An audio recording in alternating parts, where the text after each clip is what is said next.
आज मेरी और आपकी कौम की बर्बादी का सामान हमने खुद किया है। आप कहते हो फलाना फितना, कोई फितना वितना नहीं है, आपकी हमारी अपनी हरकतें हैं जो कयामत हमारे दरवाजे पर खड़ी है। अगर आप इसका हल मुझसे एक जुमले में पूछना चाहो, ये कयामत क्यों है, ये तूफान बर्पा क्यों है, ये हमारी तरफ क्यों जुल्म बढ़ रहा है, इसकी वजह यह है कि जब तक मेरी कौम के एक हाथ में आले रसूल का दामन था, एक हाथ में कुरान का दामन था, मशरिक से लेके मगरिब तक दुनिया के हर खित्ते पर बिला शिरकत गैर हमारी हुकूमत थी। और जब से या ते आले रसूल को गालियां दी या कुरान का दामन छोड़ा, तो आज दुनिया हमारे चेहरे पर थूकने तैयार है। हम में इतनी भी ताकत नहीं है कि चेहरा बचा सकते हो। आज ये सारे हालात इसी वजह से है। आज हमारी जो दरसगाहों में बच्चों को पढ़ा दिया जाता है वही काफी है, मगर किसी बाप को आज दुनिया कहती है कि ये उलमा क्या कर रहे हैं, अरे ये बहुत कुछ काम कर रहे हैं, तुमसे इतना भी नहीं हो सकता। अगर दीन आज सही शक्ल में कायम है, इन तूफानों के बाद इन उलमा के कदमों की बुनियाद पर है, तुम एतराज तो कर सकते हो। मगर मुझे बताओ, इतने बड़े शहर ऊना के अंदर किसी करोड़पति आदमी का बच्चा कोई आलिम दीन बना हो, किसी ऐसे आदमी का जो जिसके ऊपर ज़कात वाजिब हो, उसने अपने बच्चे को हाफिज कुरान बनाया हो, क्या ये गरीबों का हक है? क्या ये झोपड़ी में रहने वालों का हक है? अमीरों की कोई जिम्मेदारी नहीं है। और फिर तुम ये बातें करते हो उलमा क्या कर रहे हैं, तुमने इन्हें दिया क्या है? मदरसे चलाने के लिए सिर्फ ज़कात और खैरात के चंदे के अलावा तुम्हारी जेबों में हाथ कभी नहीं जाता। तुम ईद मिलाद का जुलूस हो तो लाखों रुपया खर्च कर सकते हो, करा करो। तुमने गैरवी शरीफ के नाम पर हजारों लाखों खर्च किए, यकीनन करने चाहिए, गौसे पाक हमारे हैं। मगर बताओ, कभी तुमने कुरान की तालीम के लिए भी अपनी जेब से ज़कात के अलावा भी कभी हाथ डाला हो? क्या ये ज़कात और खैरात में पलने वाले लोग तुम ये समझते हो किसी अमीर आदमी की कलाई पकड़ने के बाद जुल्म से रोक सके, शरीयत के रास्ते में आड़े आने वाले को रोक सके? नहीं हो सकता। इसलिए तुम इन्हें कफील बनाओ। वल्लाहि अज़ीम, जब तक उलमा कफील थे, वक्त के बादशाह भी घुटने टेकने पर मजबूर होते थे। और आज हाल यह है कि तुम ताने देने के अलावा कुछ नहीं कर सकते हो। अगर तुम इज्जत चाहते हो, वकार चाहते हो, समाज में जिंदा रहना चाहते हो, उसी आबरू के साथ बाकी रहना चाहते हो, इल्म पढ़ो, इल्म पढ़ाओ। तुम पढ़ोगे दुनिया में तरक्की करोगे, आगे बढ़ोगे। तुम कहते हो फलाना हमको नहीं देता, फलाना हमको नहीं देता। अरे तुम दूसरों से भीख मांगने के लिए नहीं, तुम मुस्तफा के दर के गुलाम हो, तुम मुस्तफा के दामन पर से वाबस्ता हो, तुम गुंबदे खतरा की साए में रहने वाले हो, जिनके हाथ में कायनात के खजानों की चाबियां है। मांगो मुस्तफा रहमत की चौखट पे। वल्लाहि अज़ीम, तुम अपने बच्चों को इल्म पढ़ाओगे, दुनिया का भी इल्म और दीन का भी इल्म, तो दुनिया में तरक्की करोगे, आगे बढ़ोगे।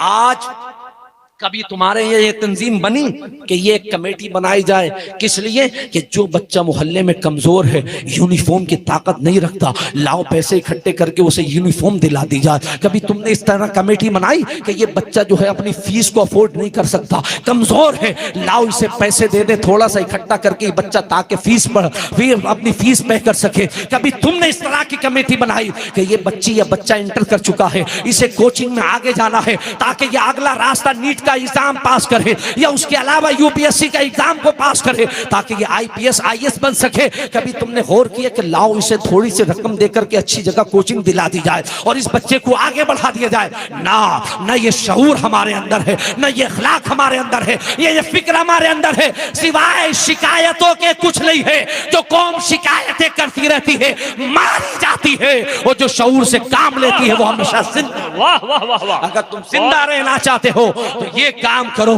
कैसे हुजूर मोहसिन मिल्लत ने किया। कितनी बच्चियों की शादी करा कर उनके घर का कर दिया है, उनके घरों को आबाद कर दिया। ये छोटा मोटा काम नहीं है, ये सिर्फ बातों का खेल नहीं है, ये हर एक की नहीं खान का है, और भी बहुत है। उनका एहतराम है, उनके एहतराम में उनकी जूतियां सर आंखों पर। मगर जो ये खान का है कादरिया, हुजूर शफी के मिल्लत का आस्ताना, उनके जानशीन, उनके खान वादा काम कर रहा है। ये छुपा हुआ नहीं है, ये छपा हुआ है, दुनिया के सामने मौजूद है। ऐसी फिक्र के पिराने निजात, ऐसी फिक्र के उलमा अगर कौम में जिंदा रहेंगे, वल्लाहि लज़ीम अहले सुन्नत का बाल भी बाका नहीं हो सकता है। काम होगा, इसलिए कि काम सिर्फ बातों से नहीं होता, काम काम से होता है। हुजूर हाफिज़े मिल्लत फरमाते थे, जमीन के ऊपर काम, जमीन के नीचे आराम। हाफिज़े मिल्लत ने फरमाया था, आप फरमाते हर मुखालफत का जवाब काम है, सिर्फ आप काम करिएगा, इंशाअल्लाह ताला कामयाबी मिलेगी। और मैं अदब से अपने उलमा से, अइम्मा से भी कहूंगा कि जरा सी परेशानी इमामत में आती है, आप हाथ जोड़ के खड़े हो जाते हैं। आप समझते हैं ये तूफान आ गया, फलां ने ऐसा कर दिया। ना, जब कभी इस तरह की परेशानी आए, मुस्तफा की सीरत को सामने रखिएगा, अबू बकर की सीरत को सामने रखिएगा, उमर फारूक आदम की सीरत को सामने रखिएगा। कौम जितनी अच्छी है आपको इसका अंदाजा नहीं है। आप इनसे कहे हाथ उठाओ, ये सारे लोग बेचारे हाथ उठाने तैयार हो जाएं। आप को आगे आ जाए तो आगे आने तैयार हो जाए, आप कहो चंदा दो तो चंदा देने तैयार हो जाए। तो मियां कौम कहां से बुरी हो गई? बेचारी कौम तो जैसा तुम चाहते हो वैसा चलने के लिए तैयार है। क्या तुमने भी शफी के मिल्लत जैसा जज्बा पैदा किया है? क्या तुम्हारे अंदर भी वो मुनव्वर मियां जैसा अखलाक पैदा हुआ है? क्या तुम्हारे अंदर भी गौसे आदम के किरदार की झलक पैदा हुई है? जिस इमाम बुखारी का मैंने जिक्र किया, उनके शहर बुखारा से लोगों ने इल्जाम लगा करके निकाला था। नेशापुर गए थे तो वहां पर इल्म हदीस को पढ़ाया, वहां से इल्जाम लगा करके निकाला। जिस आदमी को वतन भी नसीब ना हुआ हो, दूसरे शहर में जाने से पहले जिसकी रूह परवाज हो गई हो, ये इमाम बुखारी है। जरा सी परेशानी में आकर के आप आग बबूला ना हो जाए करें, काम कीजिए।